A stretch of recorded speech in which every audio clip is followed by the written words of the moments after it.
Thank you very much. Merci au Sénat, à Elnet, au Collège académique de Netanya, spécialement à Claude Grondman, parce que je crois que vous êtes, peut-être vous n'êtes pas conscient de ce que vous faites, mais vous êtes les pionniers et vous avez une vision que je crois qui est assez nouvelle en Europe. Les accords d'Abraham sont sans aucun doute une révolution géopolitique et qui s'est développée étape par étape ces dernières années. Moi, j'ai beaucoup travaillé dans le Moyen-Orient pendant 12 ans et quand je tournais entre le Maroc, l'Irak, l'Arabie saoudite, je comprenais qu'il y avait quelque chose de très grand qui se passait et que beaucoup de personnes, le gouvernement américain même, les gouvernements européens et même parfois l'opinion publique israélienne n'y semblaient pas y porter une attention particulière. Plusieurs facteurs ont conduit à ces accords historiques, les révolutions dans le monde arabe, l'échec du plan de paix de John Kerry. J'ai eu l'occasion d'accompagner des politiciens israéliens dans les pays arabes, dans les pays du Golfe, avec lesquels Israël était techniquement en état de guerre. Et j'ai vu qu'il avait des mains tendues des dirigeants de ces pays vers Israël. On a entendu Dr Ali Al-Nouaimi, comme il parle maintenant clairement, et j'ai compris que nous étions à la veille d'un changement de paradigme. Et si vous me permettez, je passe à parler en anglais pour que nos amis aussi du monde arabe puissent me comprendre directement. Today, we all understand that we are in a Aujourd'hui, nous comprenons que nous sommes dans une histoire qui n'est que le 4e chapitre d'un livre qui contient plus de 20 chapitres. Et je pense qu'il y aura une suite, elle est en cours, ce n'est qu'une question de temps.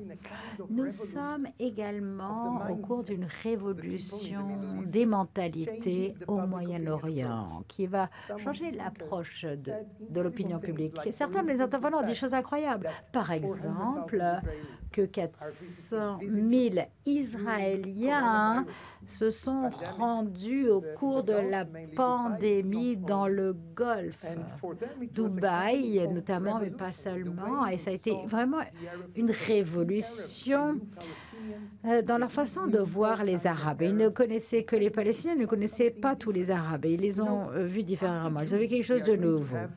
Après juin, nous aurons 400 vols mensuels entre Israël et les Émirats arabes unis, ce qui aurait semblé impossible il y a 2 ans.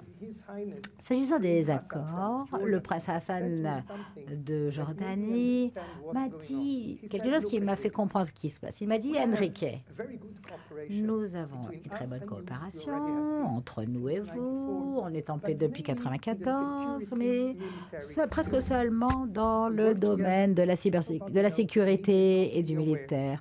On travaille ensemble, les médias, les autres ne sont pas vraiment courants.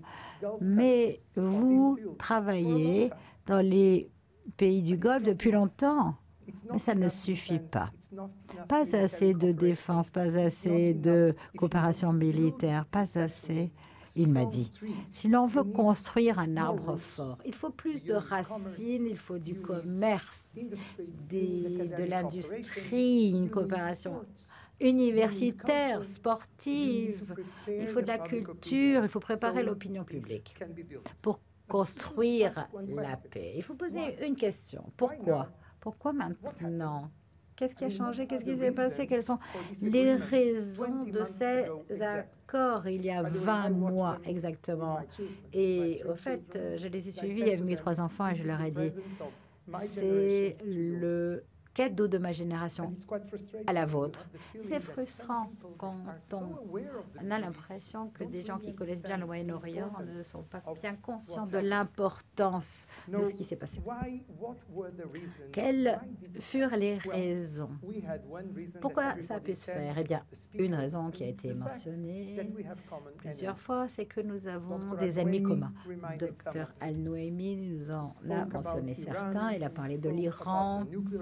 Il a parlé d'une menace nucléaire, pas seulement, mais aussi tous les autres qui menacent non seulement Israël, mais des pays arabes. Il y a aussi les groupes djihadistes mondiaux. Je l'ai vu en Irak.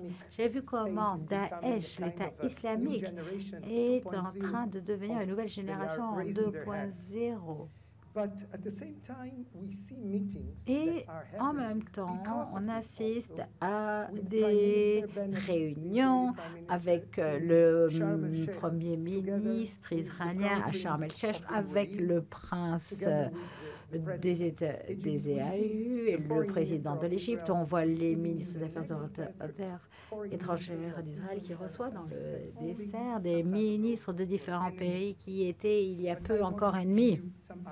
Je vais vous donner d'autres explications. Pourquoi on a pu parvenir à ces accords? Un politique d'Arabie Saoudite m'a dit en 1993, lors de la guerre d'octobre, la guerre de Yom Kippour, il n'y a pas de solution militaire. On commence la guerre à genoux et puis on gagne. Ça n'est pas une option. Il y a autre chose. Nous ne voulons pas que vous soyez seulement la nation des start-up. Vous avez plus d'entreprises au Nasdaq que toute l'Union européenne et ses 27 membres. Mais ça ne suffit pas.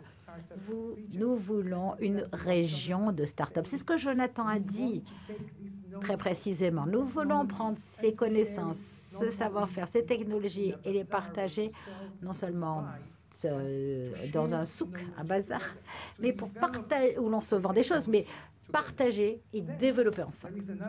Et puis, un autre fait est très important, à savoir, rappelez-vous cette information, 70% de la population aux EAU et autres pays du Golfe ont moins de 30 ans. Ils sont jeunes. Ils ne veulent pas garder le fardeau du passé. Ils veulent avancer. J'étais à une réunion récemment entre des jeunes leaders arabes du Golfe et du Maroc et d'Israël. J'ai une phrase qu'ils ont dite à vous dire. Les grands leaders veulent changer notre région. Mais nous voulons changer notre génération. Nous ne pouvons pas oublier ceux qui posent problème, le Hezbollah, le Hamas, qui essaient de provoquer l'explosion des mosquées à Jérusalem. Il y a le djihad islamique et puis les frères musulmans qui essaient tous d'entraver ce train positif. Et puis, le Covid-19 nous a tous rappelé que même au Moyen-Orient, nous sommes tous dans le même bateau. Nous avons tous les mêmes problèmes. Le Covid ne prendra fin que quand il prendra fin partout. Je peux vous dire quelque chose qui n'a pas été publié. Au cours des 2 dernières années, les médecins israéliens et arabes ont collaboré régulièrement par Zoom en Algérie, en Arabie Saoudite, en Irak et même la Syrie avec Israël. Ils ont coopéré pour mettre au point des stratégies, des technologies pour résoudre ce problème de la pandémie qui nous a tous affectés. Peut-être que le chemin de Jérusalem à Riyad ne passe pas par Ramallah, forcément. Mais si les Palestiniens bénéficient des accords d'Abraham, s'ils se voient un avenir politique, ça renforcera les accords et nous permettra à tous d'avancer. Les accords sont stratégiques. Il faut penser aux décennies à venir, mais n'oublions pas ce qui sous-tend les accords d'Abraham. En tant que président de la Chambre de commerce Israël, pays du Golfe, je veux vous faire part quelques informations géographiques. Les politiques sont immenses. Les 6 pays du Golfe, y compris les Émirats arabes unis, ont accès à 2 milliards de personnes en Inde, au Pakistan, au Sri Lanka, Iran, Bangladesh, Afrique de l'Est et maintenant Israël par un vol de 3 heures. Food tech, fintech, science IA, médecine, santé, agriculture dans le désert,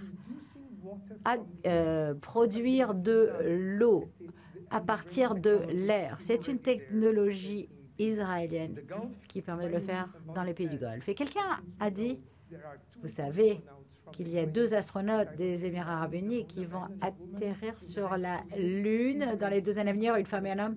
Israël coopère avec eux et les aide. La médecine, c'est très important. Je vais vous dire autre chose, parce que ça ouvre les cœurs. Et ça n'est pas juste un point de vue métaphorique. Je crois qu'aujourd'hui, nous avons un accord entre Israël et les pays du Golfe, et notamment les EAU, qui combat le diabète et l'obésité des enfants, qui sont des problèmes très importants au Moyen-Orient. Et Israël aide certains pays, des ministères de santé, à mettre au point des programmes. Par exemple, un projet dirigé par le professeur Itamar Haas et le Dr Abdul Razik Ali Al-Madani. Israël est central.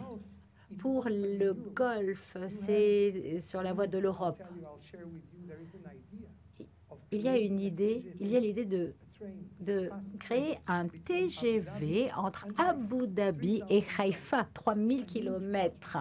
Un immense projet qui transformera la géopolitique. En 10 heures, on pourra apporter tout ce qu'on dit du Golfe à Israël, Haïfa, et puis en Europe, ou dans le sens contraire. Pour finir, la nouvelle perception est qu'on a tout essayé par la guerre et ça a échoué. Il faut avancer et essayer une autre stratégie. Les accords d'Abraham doivent stabiliser la région en transformant les alliances au Moyen-Orient. Je crois qu'on a l'occasion d'assister à un effet domino au Moyen-Orient dans les années à venir. Nous devons tout faire pour aider ce processus. Je compte sur l'Europe pour soutenir ce processus.